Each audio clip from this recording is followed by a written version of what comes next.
peace is the only option that we have to make sure that nobody will get the ideas every 10 years to take Lebanon and drag it into a war which we have nothing to do with it. To be able to do that, it's very simple. The Americans told us, everybody told us, the only way is to sit with your opponent or whoever you are have a disagreement with and come to a deal. You don't negotiate with your friends, you negotiate with people that you have disagreements with. So as far as I'm concerned, Lebanon has to set up an official committee, not advisors, with a number 5 or number 6 or whatever is the number of a committee.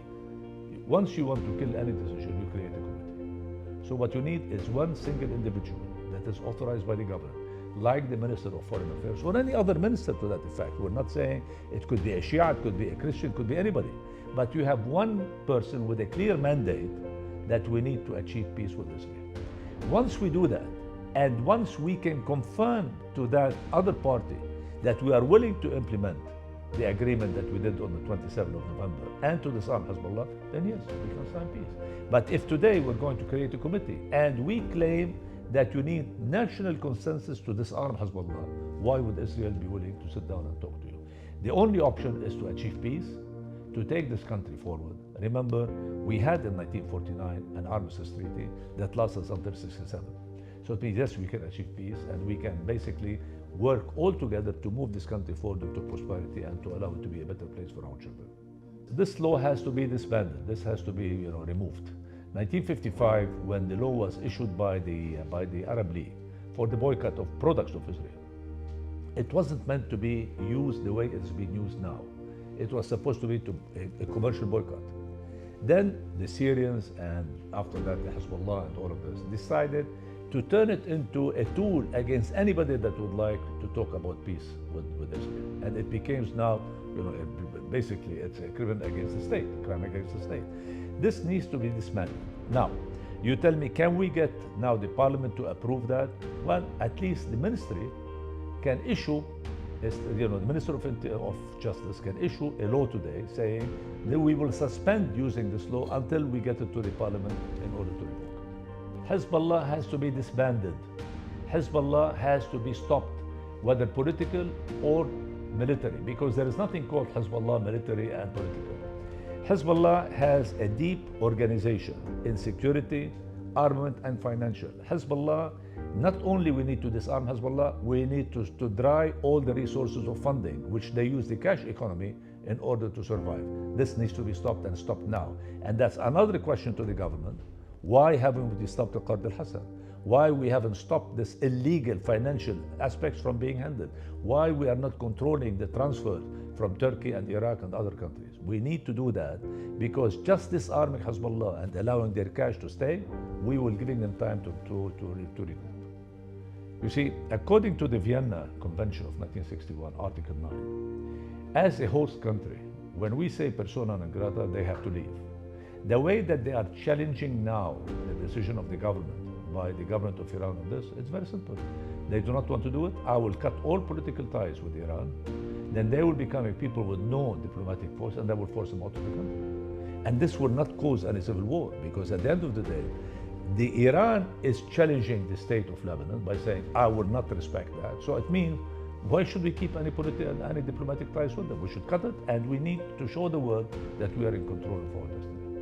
We need to implement what we promised the world. Remember, on 27th of November 2024, we promised that to cessation of all hostilities. The government took that famous decision on the 5th and 7th of August 2025 in order to implement, to disarm Hezbollah. On the 2nd of March 2026, they disbanded the military activities of Hezbollah. All what we want to see is a real action to follow up. We believe these are great decisions that have been taken, but at the end of the day, this is the executive power, and all the government reports to the government, so we want to make sure that this is implemented. The rest of the world is telling us very simple. We are by your side. We would like you to be in control of your destiny. We would like you to be in control of your country. All what we need to do, implement what you promise us. Okay, so all what we are encouraging now the government is to implement that and to do it.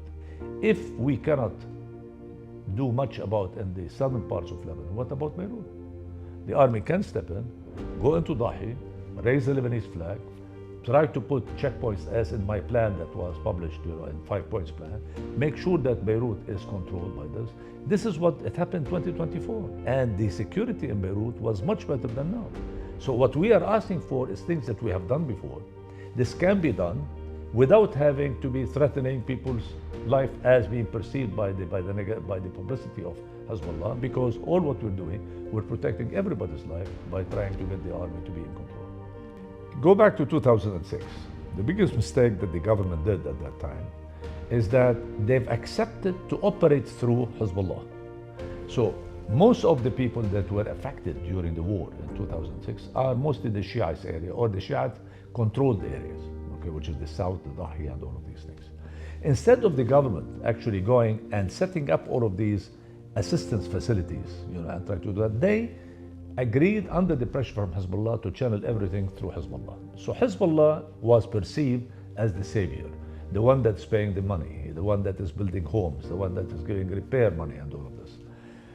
This time, what we are telling the government, don't make the same mistake that were done in 2006.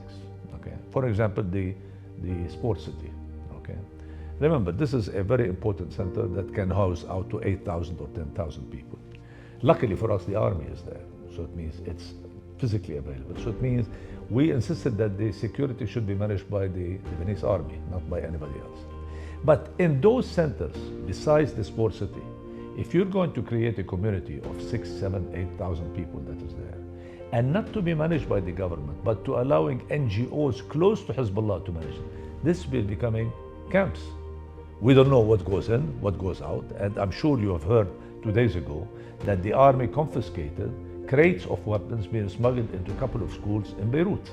Okay, so this is how Hezbollah, obviously, Hezbollah uses people as human shields, and we've seen it in Beirut, where they hide in residential buildings, okay, and Israel has been targeting them. So we need to make sure that this will not happen, and this is where we demanded that the army now should come and take over Beirut, be there in Dahi, be there in Beirut, because now since most of them, they are in their barracks, after the invasion of the south, then let them come to Beirut and then actually take over the security of Beirut.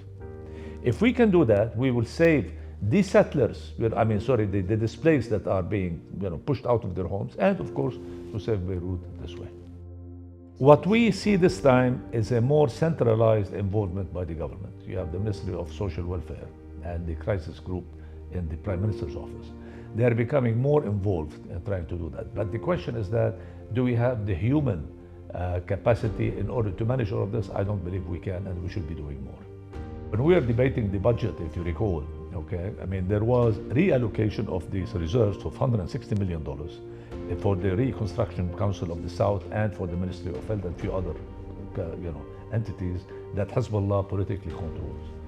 The war started, we haven't seen any of this money, 160 million, is being used in order to support them. So unfortunately, yes, there is a lot of abuse out of the budgets into these things, at least in the ministries that is controlled by Hezbollah and their allies. I think in 2024, the government managed these services much better. Okay. Today, we have been told by the Minister of Economy that the government was ready for all of this.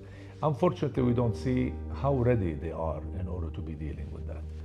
It is our duty as Lebanese and as NGOs in order to help out people that have been forced of their homes without their knowledge or their willingness to do so by Hezbollah, by going to war for things which we have nothing to do with it. We have to find the right, respectable way of allowing them to feel comfortable and all of this. But this requires a national strategy, because obviously this war, what we hear from the Israelis, is going to be a long war. So it means I'm not sure how many of them will be able this time to go back to their homes. And I don't see that national strategy, how to deal with the people, the displaced people. The issue of quarantina, it takes a different dimension. First of all, in Lebanon, there is nothing called temporary. Okay, everybody that, you tell me which decision we have taken in Lebanon for the last 50 years that started as temporary and then it was changed, because most of the time it becomes permanent. Our concern with the quarantina issue, first of all, it's located in a very awkward position. It's near the port. no facilities. It will create a lot of traffic problems within that area, because this is the northern entrance into Beirut to come in. And most important, this doesn't have the facilities to have respectable place to keep them in. But the problem is that, why does Beirut every time has to be the one that has to take all these refugees in? We have the duty to help as many as we can, as long as the facilities can take place, okay? I think what we are waiting from the government is to give us a clear strategy whereby most of these people have to be settled all over the country in a way that you can give them respectable housing, respectable services, and not to conflict with the hosting community, okay? The location of the quarantine is definitely bad, okay? It will not, I don't believe, it will give them the respectable way of living. Plus, we have not seen, is this going to be a permanent facility or going to be a temporary facility?